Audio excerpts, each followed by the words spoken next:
Hi friends, welcome back to our channel. இன்னைக்கு இந்திராஸ் கிச்சனில் நம்ம என்ன பார்க்க போறோம்னா பேனகோட்டா. வாங்க வீடியோக்குள்ள போகலாம். ஒரு கிண்ணத்தில் 1 டீஸ்பூன் அளவுக்கு ஜெலட்டின் எடுத்திருக்கேன். 2 டேபிள் ஸ்பூன் தண்ணி இதில் ஆட் பண்ணிக்கோங்க.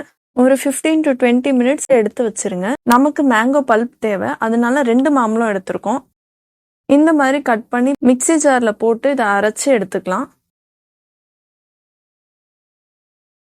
மேங்கோ பல்ப் ரெடி பண்ணியாச்சு, இது தனியாக இருக்கட்டும். ஒரு பாத்திரத்தில் 1/4 கப் அளவுக்கு சர்க்கரை ஆட் பண்ணிக்கோங்க. 3 டேபிள் ஸ்பூன் தண்ணி ஆட் பண்ணிக்கோங்க. இப்போ சர்க்கரை நல்லா கரைஞ்சி இந்த மாதிரி வந்த அப்புறமா நம்ம எடுத்து வச்ச ஜெலட்டினை இதில் ஆட் பண்ணிக்கலாம். ஆட் பண்ணிட்டு மிக்ஸ் பண்ணிக்கோங்க. ஸ்டவ் ஆஃப் பண்ணிட்டு இதை இறக்கிருங்க. மேங்கோ பல்ப்பை இதில் ஆட் பண்ணி அதையும் நல்லா மிக்ஸ் பண்ணிக்கோங்க. இதை ஒரு கிளாஸ்ல ஒரு சைட்ல மேங்கோ பல்ப்பை ஆட் பண்ணிட்டு இதை சாய்ச்சி 4 ஹவர்ஸ்க்கு இதை ஃப்ரிட்ஜில் வச்சுக்கோங்க. அதுக்கப்புறமா இதை எடுக்கலாம். இது ஒரு பக்கம் நம்ம எடுத்து வச்சாச்சு. மில்க்ல நம்ம க்ரீம் லேயர் ரெடி பண்ண போறோம். வேற ஒரு பாத்திரம் எடுத்துட்டு 3/4 லிட்டர் பால் இதில் ஆட் பண்ணிக்கோங்க. இந்த வீடியோ உங்களுக்கு பிடிச்சிருந்தா மறக்காம லைக், ஷேர் அண்ட் சப்ஸ்கிரைப் பண்ணுங்க. பாலை நல்லா மிக்ஸ் பண்ணிக்கிட்டே இருங்க. பால் நல்லா கொதிச்சு வரட்டும். பால் நல்லா வத்திருச்சு, பாதிக்கு கீழே குறைஞ்சிருச்சு. இதை ஒரு கப்ல ஊத்திட்டு பாலை மிக்ஸி ஜாரில் போட்டு அரைச்சி எடுத்துக்க போகிறோம்.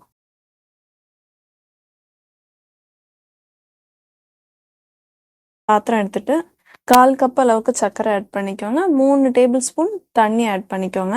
இது கொஞ்ச நேரம் ஹீட் ஆகட்டும். இதை கலந்து விட்டுட்டே இருங்க. அதுக்குள்ள ஜெலட்டைனை சேம் அந்த ஃபர்ஸ்ட் நம்ம பண்ண ப்ரொசீஜர் மாதிரியே ஒரு பவுல்ல கொஞ்சமா ஜெலட்டைன் போட்டுட்டு தண்ணி ஊற்றி அதை மிக்ஸ் பண்ணி வச்சுக்கோங்க. ஸ்டவ் ஆஃப் பண்ணிட்டு நம்ம ரெடி பண்ணி வச்ச அந்த ஜெலட்டைனை இதில் மிக்ஸ் பண்ணிக்கோங்க. இதில் நம்ம அரைச்சி வச்ச பாலை ஆட் பண்ணிட்டு ஒரு தடவை மிக்ஸ் பண்ணிக்கலாம். 1/4 டீஸ்பூன் வெனிலா எக்ஸ்ட்ராக்ட் இதில் ஆட் பண்ணிக்கோங்க.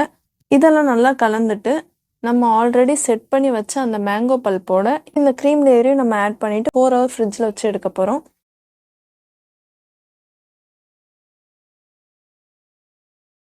ஒரு ஸ்பூனில் நம்ம எடுத்து பார்ப்போம்.